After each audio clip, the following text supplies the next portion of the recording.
কি একটা দুর্ঘটনা ঘটেছে, আমি একজন mayor, councillor, whoever it is, এবং একটা ইমার্জেন্সি সিচুয়েশন যেখানে অলরেডি একজন মারা গেছে এবং বহু লোক ঘর ছাড়া, এবং একদম বিচ্ছিরি ব্যাপার, মানে একটা মানে বিবরণ দেওয়া যায় না। এবার আমাকে কেউ ফোন করে ডেকেছে, আমি তো যে অবস্থায় থাকবো, পারলে পরে পাজাপাঞ্জি করে দৌড়ে চলে যাবো যে অবস্থায় আছে, কি সিচুয়েশন। তাহলে নিশ্চয়ই খুব ব্যস্ততার সাথে সেখানে মেয়র সাহেব গেছেন, খুব দ্রুততার সাথে গেছেন।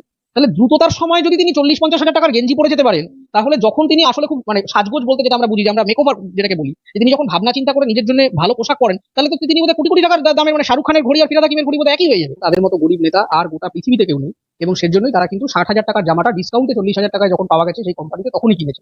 যে ববি হাকিম কেন 40 হাজার টাকার জামা পরে, এটাতে অবাক হওয়ার কিছু নেই। উনি রাজনীতিটা করে কত টাকা রোজগার করেছেন, ওনার বাড়ি, ওনার গাড়ি, ওনার জীবনযাপন, ওনার চারপাশের যা মহল, সেই মহলটা দেখলেই আপনি বুঝতে পারবেন যে এটা সুস্থ স্বাভাবিক রাজনীতি করে, সৎ উপায় রাজনীতি করে পৃথিবীর কোনো রাজনৈতিক ব্যক্তিত্বের পক্ষে এই রকমের রোজগার করা সম্ভব না। এনারা কত টাকা মাইনে পান একজন মেয়র হিসেবে, তার যা যা এমএলইউমেন্টস রয়েছে। এই মুহূর্তে তৃণমূল কংগ্রেসের ডেফিনেশনটা হচ্ছে, তৃণমূল একটি রাজনৈতিক সংগঠন নয়, তৃণমূল আসলে একটি টাকা রোজগারের প্ল্যাটফর্ম।